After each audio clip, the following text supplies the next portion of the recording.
Welcome back. It's time now to take a look at the top business stories.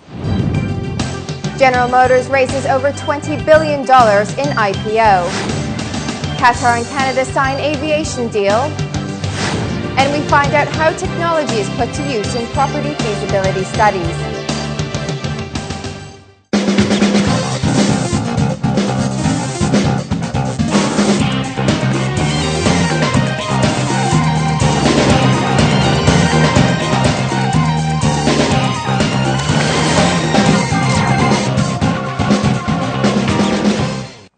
The local markets are closed today on account of the Eid holiday. For a discussion on how international markets are faring, we're joined by financial analyst Bruce Powers. Welcome, Bruce. Thank you very much.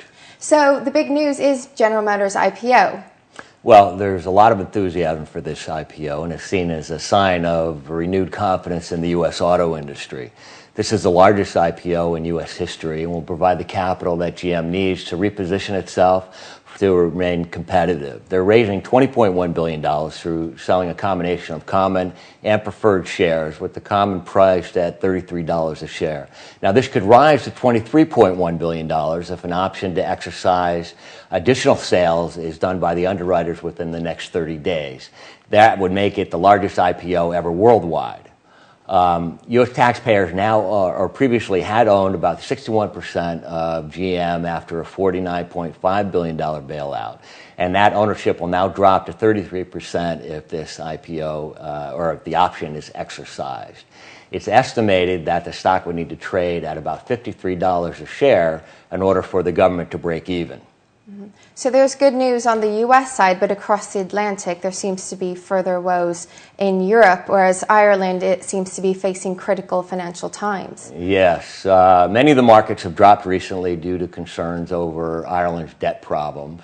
Today, though, it does seem like the investors are buying the dips. Ireland has now agreed to work with the European Union and the International Monetary Fund to create a package to help bail out the banks and Ireland overall. So investors have been concerned that the debt problems will spread to other countries like Spain and Portugal, which could still happen, and there still is concern out there in the market. The yields on those company bonds have risen to record levels recently. Meanwhile, the central bank has been intervening in the bond market to keep yields from rising too fast. And there is now a renewed debate and growing debate that whether the central bank should be intervening in the bond market or not. Some think they should do more, and others think they should stay out altogether.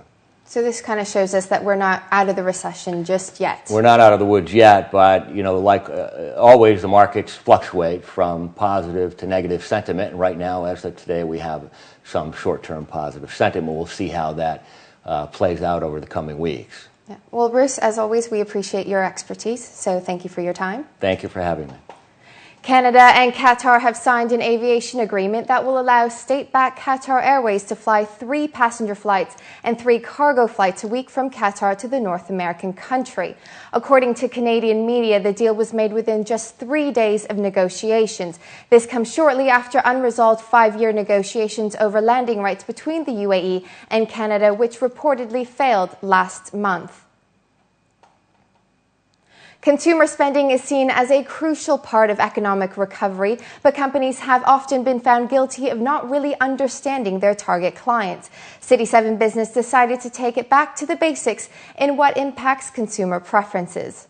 Every day, consumers around the world make choices, but most of us don't stop to think why we choose one item over another. For example, these 2 phones have the same function and are the same price, but some people like LG while others prefer Nokia. Why is this? The answer is in the branding. Founder of Joie Design explains. Because visual is so ingrained in everything we do, most of us don't even know that we're using visual traits to choose a brand or to choose stuff. And so we make a selection and we say, that's nice, and you pick it up. We don't actually stop to think, what is it that makes me think that that's nice? And so that's where the whole visual side of things come in. A brand may seem a straightforward thing, but in this highly globalized consumer market, a brand can make or break a business. How is the region thinking about brands? The region is learning more and more about branding as we go. What we find is people tend to unfortunately assume that a logo, for example, is a brand. And I often use the example of, close your eyes, sit back, think about the Maldives. What is it that comes to mind when you think of one word, Maldives? What is it that comes to mind? You think of beach, you think of relaxation, probably you think of blue water, peace, calm, refreshment, that sort of thing. That's a brand, effectively. By saying one word, Maldives, you conjure up those emotions, perhaps some nice memories. And ideally, companies need to do that with their company. So how does one capture the essence and convey the brand?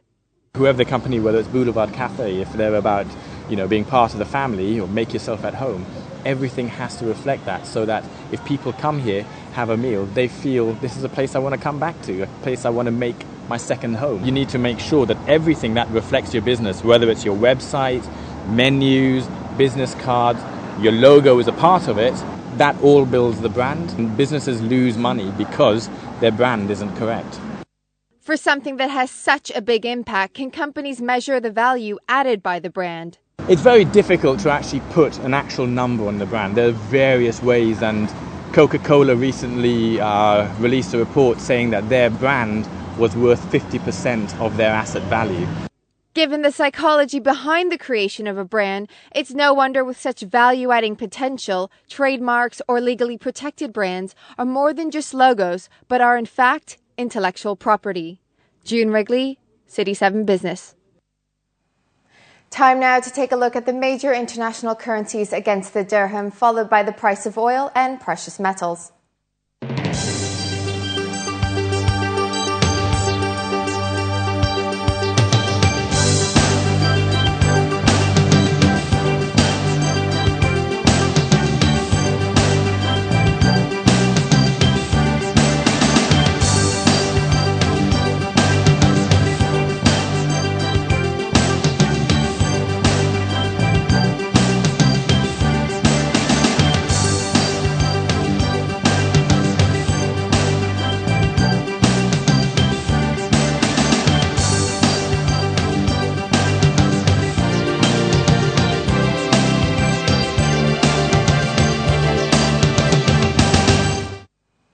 After the break, we talked to Martin Hill, the CEO of Estate Master, about the use of property feasibility software applications in real estate development.